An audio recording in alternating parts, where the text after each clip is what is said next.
चतुर्भुज रूप का दर्शन किया है। मेरे पुत्र का नाम चतुर्भुज दास है।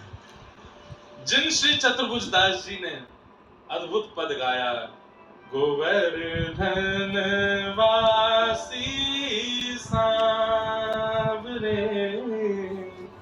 गोवर्धन वासी लाल तुम बिन रयो न जाए, गोवर्धन वासी। अद्भुत है भैया, ठाकुर जी बड़े प्रेमी हैं। इसलिए किम श्रेय, राक्षसों के लिए नहीं आए ठाकुर जी।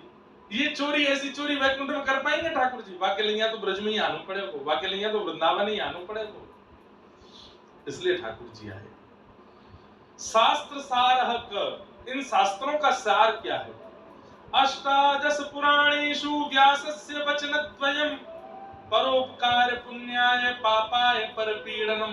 हमारे 18 पुराणों में 2 ही बात प्रधानता है, बहुत ध्यान से सुनो। परोपकार पुण्याय, दूसरे की सहायता करना, इससे बड़ा कोई पुण्य नहीं हो सकता। और अपने लिए जो चीज बुरी लगती है वो किसी के साथ करना, इससे बड़ा कोई पाप नहीं। इन 2 बातों का ध्यान रखो। स्व अवतार प्रयोजनम, भगवान के इतने भिन्न भिन्न अवतारों का प्रयोजन क्या है? बार बार रूप बदल के क्यों आते हैं? ठाकुर जी अपनी व्यापकता सिद्ध कर रहे हैं। वो केवल पक्षधर नहीं है, केवल मानव बनकर के मानवों के पक्षधर नहीं है।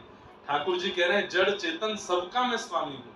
यहाँ पर ठाकुर जी वृक्ष बनकर के मानो संपूर्ण वृक्ष प्रजाति को भी आश्वासन दे रहे हैं कि मैं तुम्हारे रूप में, अरण्य के रूप में हूँ।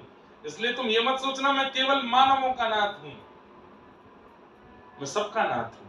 इसलिए ठाकुर जी सर्व व्यापकता में मछली भी बनते हैं, कछुआ भी बनते हैं, नृसिंह भी बनते हैं, बराह भी बनते हैं, अरण्य भी बनते हैं। सबरे रूप ठाकुर जी ने धारण किए ताकि सबकी आराधन का केंद्र मैं बन जाऊं। कहीं कोई ये ना सोच ले कि मैं केवल मानवों का नाथ हूं, सबका नाथ हूं। सबसे पहले अपने गुरुदेव को वंदन किया। गुरु शब्द का अर्थ क्या है?